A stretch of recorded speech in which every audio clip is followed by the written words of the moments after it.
Olá, meus amigos e minhas amigas. A partir de agora, nós vamos conversar com a doutora Elga Barreto, que é promotora de justiça, titular da terceira Promotoria de Justiça aqui de Iguatu. Nós vamos conversar sobre alguns assuntos importantes que dizem respeito ao pleito eleitoral deste ano. Doutora Elga, primeiro, muito obrigado pela sua disponibilidade de conversar conosco aqui da Mais FM e da TV Mais. Seja muito bem-vinda. Muito obrigada, Paulo. Doutora, como nós estamos vivendo uma época muito atípica, em que inclusive a data da eleição foi modificada, o que é que a senhora poderia dizer o que é que mudou literalmente nas eleições deste ano? Eu creio que praticamente tudo, né, Paulo? Assim, a gente não, as nossas perspectivas aí para a fiscalização do pleito provavelmente vão se dar muito mais em sede das redes sociais do que na propaganda física, né? Acho que a expectativa de todo promotor e todo juiz eleitoral é que a propaganda política ela esteja acessível no bolso de cada eleitor, né? Muito mais do que como era antigamente, com passeatas, caminhadas, carreatas e etc. Né? Que, claro, a depender do grau de evolução da doença, elas podem até por si só já serem consideradas ilícitas, ainda que não eleitorais, não é verdade? Quem dirá, né, as eleitorais e num contexto em que, enfim, uma eleição tão diferente dessa. Então, a gente crê que provavelmente não vai ser dessa forma que essas eleições vão ser conduzidas esse ano. Cremos que os partidos eles irão investir mais justamente nesses meios mais modernos, né, como as plataformas de Facebook, YouTube, Instagram. Essa é a expectativa, eu creio, da justiça eleitoral como um todo. Doutora, a gente percebe que cada vez mais as redes sociais estão muito fortes durante o pleito, né? E dá para a gente informar algo novo para quem se divulga nas redes sociais? Já existem muitos pré-candidatos se divulgando, a gente vê muitas fotos, muita gente já usando bordões, usando slogans, né? O cidadão comum, ele também pode anunciar ou denunciar atos de candidatos que eles acham que está ferindo a lei eleitoral? Isso, é excelente sua pergunta, Paulo. Muito obrigada pela oportunidade de responder isso à população. Eu acho que é algo realmente muito relevante. Em tese, a gente não está num período lícito de campanha, né? Então, a regra era a gente não ter campanha, certo? Mas o TSE, a pressão feita foi tão grande, né? Principalmente nas eleições, essas eleições, na prática, a época pré-eleitoral só se falou em coronavírus, mas as eleições anteriores já havia uma grande pressão dos candidatos. Por que é que eu só posso discutir política 45 dias antes? A política ela está, né, tá em tudo, está na decisão que a gente toma hoje, tá, né? Então, eles provocando, o TSE firmou o entendimento de que, muito embora não possa haver campanha eleitoral, ou seja, gasto público, até porque, lembrando aos eleitores, né, todo gasto em campanha política atualmente é financiado através do fundo eleitoral, ou seja, é com o meu dinheiro, é com o seu dinheiro, é com o nosso dinheiro. Então, esse gasto de campanha política, ele continua só sendo possível justamente no período lícito, que esse ano, com essas mudanças do calendário, a gente está aí para se iniciar no dia 26 de setembro, muito provavelmente. Né? Então, no período anterior, não é para a gente ter propaganda em regra. Doutora, então eu não posso nem colocar lá, porque eu sou candidato.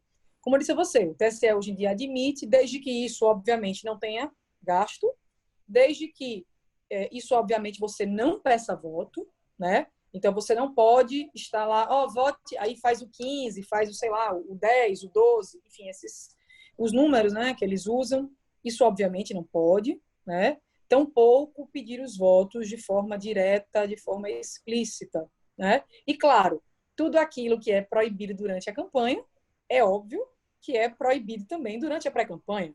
Então, se eu não posso botar um edital com minha cara lá estampada durante a campanha, vamos supor, em outubro, é claro que eu também não posso fazer a mesma coisa agora, na época da pré-campanha. Por quê? Porque outdoor é vedado, né? É a mesma coisa, eu não posso pegar o meu carro, sei lá, o meu... Teve até o caso da van, né? Aquele apoiador aí do presidente, que teria colocado até os aviões da empresa dele, né, enfim, isso também colocado um tipo de adesivo específico para o avião. E esse tipo de propaganda é considerado efeito outdoor, portanto ilícita. Então também não pode. Então, em regra, essas são as proibições da pré-campanha, como é chamado esse período, Paulo. Agora, doutora, nós sabemos que é muito difícil para a Justiça Eleitoral, na forma geral, da promotoria também, acompanhar tudo isso de perto, tendo visto que são muitos candidatos, é muita gente concorrendo ao pleito. E é muito difícil saber quem está fazendo o quê. Então, talvez aí a importância do próprio eleitor em se fazer de fiscal. Caso esse eleitor perceba que um candidato ou um pré-candidato está burlando isso, ele tem um canal direto com a promotoria ou com a Justiça Eleitoral para fazer esse tipo de denúncia? Sim, sim. E a gente tem... a Justiça Eleitoral tem um sistema chamado Pardal. Eu acho que foi um sistema até muito bem utilizado aqui no Iguatu na eleição de 2018. Chegamos a ter, só no dia da eleição, mais de 60 denúncias, fora denúncias anteriores, né? Isso eu falo no dia. E é um sistema através de aplicativo de celular, né? Ele é justamente todo destinado a coibir justamente os abusos da propaganda política. Então, é possível sim o eleitor fazer essa denúncia. Inclusive o sistema Pardal tem uma forma de denúncia em que você pode fazer, inclusive, até de forma anônima, sem se identificar, né? Então, eu acho que isso também dá uma maior confiança ao eleitor, né? Caso esteja diante de algum ilícito que ele tenha receio disso lhe atingir de alguma forma.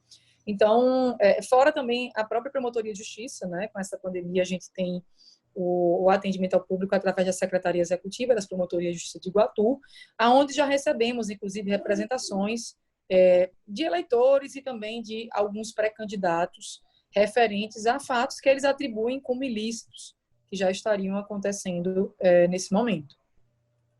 Muito bem. De que forma que a Justiça Eleitoral, e aí vai complementar a pergunta anterior, vai poder acompanhar todos esses fatos que acontecem na cidade durante o período eleitoral?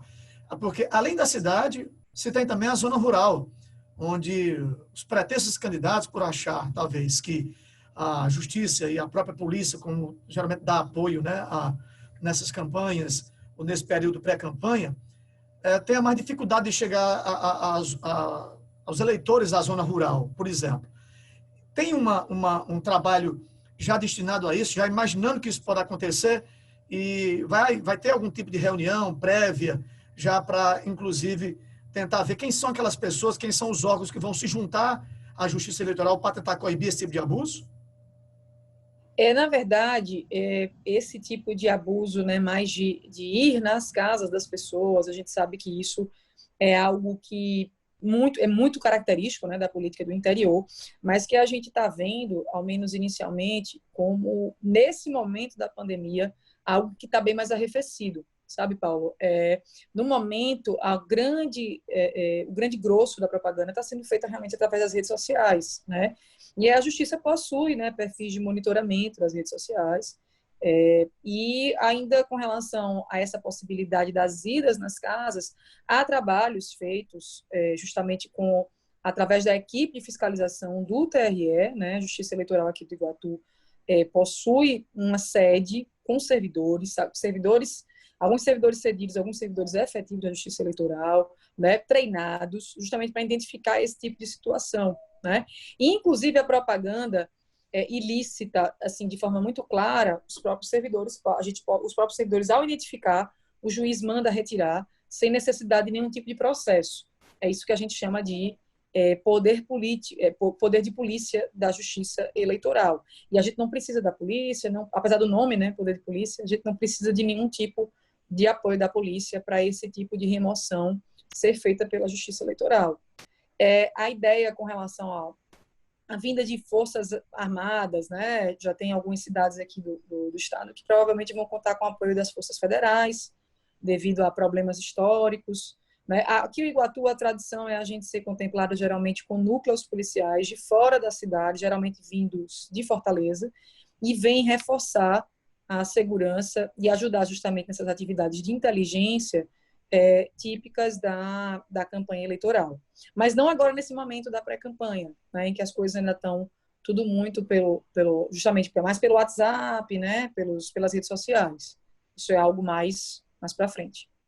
Como a senhora diz, nesse momento em que estamos vivendo na pandemia, encontrar algum candidato fazendo reuniões em alguns lugares, em algumas localidades, e também em busca de voto de porta a porta, seria até um pouco inconsciente da parte do candidato, né?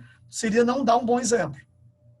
Exatamente. Não, a gente não diz que não está acontecendo, né? Até porque, enfim, o ser humano tudo é possível, mas a gente entende que com essa pandemia, talvez até isso não fosse bem recebido pelo próprio eleitor, né? Você sendo uma pessoa idosa na sua casa, no interior, você não quer estar recebendo uma pessoa dentro da sua casa, né? Nesse momento você não quer. Talvez na última eleição você recebeu, mas hoje em dia você não vai querer mais. Então a gente pensa que já uma mensagem pelo Zap, né? É a forma como você se comunica com seus filhos, né? Quem está isolado, é a forma como você, né? Então a gente pensa que o poder das redes sociais nesse momento ele se mostra mais presente do que esse tipo de política típica do interior, de ir na casa, etc. Que, claro, pode acontecer, mas nesse momento é menos provável. Com certeza.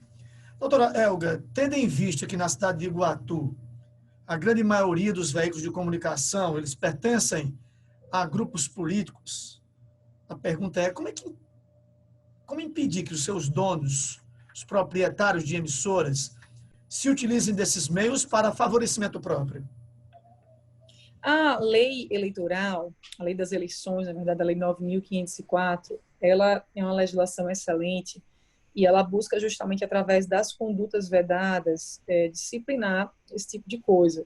Então, a gente só pode ter, por exemplo, debates, né? A gente não pode, por exemplo, uma determinada empresa, um determinado grupo de imprensa local, aí eu vou promover um debate aqui com o fulano. Chama só o fulano, né? E, enfim, a gente sabe que esse tipo de prática ela é ilícita, você tem que chamar todos os candidatos, na verdade.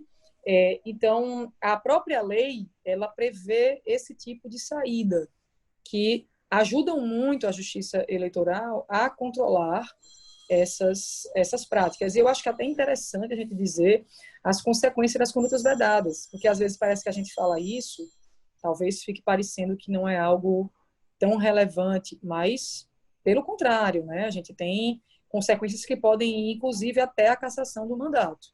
Então, são práticas irregulares, previstas em lei e com sanções graves. Doutora, a Justiça Eleitoral já pensa em como será o dia das votações, para que não haja aglomerações? E para os eleitores, muda alguma coisa nessas eleições? Eu acho que para os eleitores a gente vai ter que ter os mesmos cuidados, né, que a gente muda em relação a eleições anteriores, mas eu penso que não são diferentes os cuidados que a gente tem que ter quando vai no supermercado hoje em dia, né? Quando vamos numa farmácia fazer compras de medicamentos. Então, são esses mesmos cuidados. Usar máscara, né, em toda e qualquer situação. Não tocar com as mãos, né, sujas nessa máscara ou em qualquer parte do rosto. Evitar o contato físico. Higienizar-se constantemente através de água e sabão e ou álcool em gel a 70% de concentração. São esses mesmos procedimentos. A Justiça Eleitoral, na tentativa de evitar contágio da doença, que é realmente extremamente infecciosa, suspendeu algumas coisas, como, por exemplo, a identificação biométrica, né? Justamente porque tinha aquela ideia de que ia todo mundo ali botando o dedo naquele local e aquilo, com o tempo, ia acabar virando uma fonte de contaminação, né? Também se pensa, e não está ainda, obviamente, já tecido, até porque a gente tem um tempo até lá, mas se pensa talvez um horário de funcionamento ampliado, em vez de ser de 8 às 17, como é hoje em dia, fazer turnos maiores, para poder as pessoas terem mais tempo de ir. E, enfim, tudo isso na tentativa de evitar aglomerações, de evitar possível contágio da doença. Doutora, eu fiz essa pergunta também porque nós sabemos que existem alguns locais de votação, por exemplo, em que tem muita gente que vota, há um grande número de eleitores. E nem sempre esses locais possuem acomodação para esses eleitores. Né? A gente pode perceber nas últimas eleições, por exemplo, em alguns novos locais de votação, que as pessoas ficaram no sol, que as pessoas ficaram fora do colégio, muitas reclamações. E num período delicado como esse da pandemia, e que as pessoas vão ter que manter um certo distanciamento, a justiça pensa nisso, de como minimizar esse efeito, que pode, inclusive, fazer com que o eleitor se dê o direito de dizer, não vou votar, porque está muito complicado, até pelo próprio medo da pandemia. Sim. Inclusive, a gente tem até alguns questionamentos a respeito da obrigatoriedade do voto, feitos, né, através de ações judiciais no TSE. Tem justamente pessoas que estão, salvo engano, eu não me recordo agora se foi algum partido político que entrou com alguma representação, justamente para que as pessoas de grupos de risco não sejam obrigadas, né, compelidas a ir votar. Se elas quiserem votar, elas vão. Se elas não quiserem, elas não vão. Até o momento, isso não está julgado, isso não está definido. Portanto, até o momento, continua sendo obrigatório, seja você grupo de risco ou não. Aí você pode falar, doutor, é obrigatório, mas é uma multazinha pequena, coisa de R$3, não sei o quê. Mas pode dar suspensão do seu CPF. Se seu CPF, você não consegue fazer uma série de coisas. Então, enfim, claro que aí fica a critério do eleitor, mas pelo menos até esse momento o voto realmente continua obrigatório. E o que a gente espera realmente é que esse tipo de consideração que você muito bem fez, Paulo, seja levado realmente, aí é muito mais pelos servidores da Justiça Eleitoral, né? Sejam levados em conta na hora de definir justamente esses prédios, né? Enfim, até também entra, eu acho também um pouco, às vezes, na qualidade dos prédios públicos que a gente tem também no nosso município, né? Às vezes eu concordo com você, já muita gente reclamando, aquela escola tal. Aí dá vontade de lembrar, mas essa escola é onde os filhos de muitas pessoas estudam. Então, a gente precisa melhorar também essa escola, na verdade, como regra geral, independentemente de ali ter eleição ou não ter, né? Realmente nós temos alguns locais de votação aqui na cidade que não são locais agradáveis, eu acho que para ninguém, não só para eleição, como para você, muito menos para você sentar e assistir aula durante 4 horas por dia, né? Então, acho que é algo maior, né? Engloba a justiça eleitoral, engloba esse cuidado que cumpre a municipalidade ter com os prédios públicos, e, com certeza, a gente espera que, na hora em que os servidores estejam fazendo a seleção desses prédios, né, o cuidado com esses prédios, esses detalhes sejam observados. E a gente crê que serão justamente por isso. Há uma pressão grande, né, até mesmo para liberar o voto, quem dirá para que esses locais estejam preparados para receber essas pessoas. Doutora Elga, já agradecendo aí pela sua disponibilidade de conversar conosco, eu gostaria que a senhora pudesse deixar uma mensagem final para o eleitor que está nos ouvindo agora e nos vendo através de nossas redes sociais, são quase 100 mil seguidores. Qual seria o recado importante desse momento que as pessoas têm que passar realmente a compreender para o pleito deste ano? Eu acho que o principal é a gente exercer o nosso voto, que é um direito nosso, com muita responsabilidade, sem se deixar levar por paixões, né? Muito menos por promessas falsas e tentativas de obtenção de voto que o próprio eleitor sabe que são inadequadas, irregulares. No fim, Paulo, eu acho que as pessoas sabem aquilo que é ilegal. Se você sente que é ilegal, é porque provavelmente é ilegal. Então, você sabe que aquela forma de abordagem daquele candidato, ela é ilegal e você, caso vote nele, vai estar corroborando para que esse tipo de prática na política continue acontecendo. Então, a gente gostaria só de exaltar, né, a necessidade da consciência nesse momento do voto e, obviamente, também nesse momento de pandemia, de responsabilidade também com o outro, né? De exercer o seu direito com responsabilidade, sem aglomeração, utilizando máscara, fazendo sua higiene, colaborando para a manutenção da sanitização do local de votação.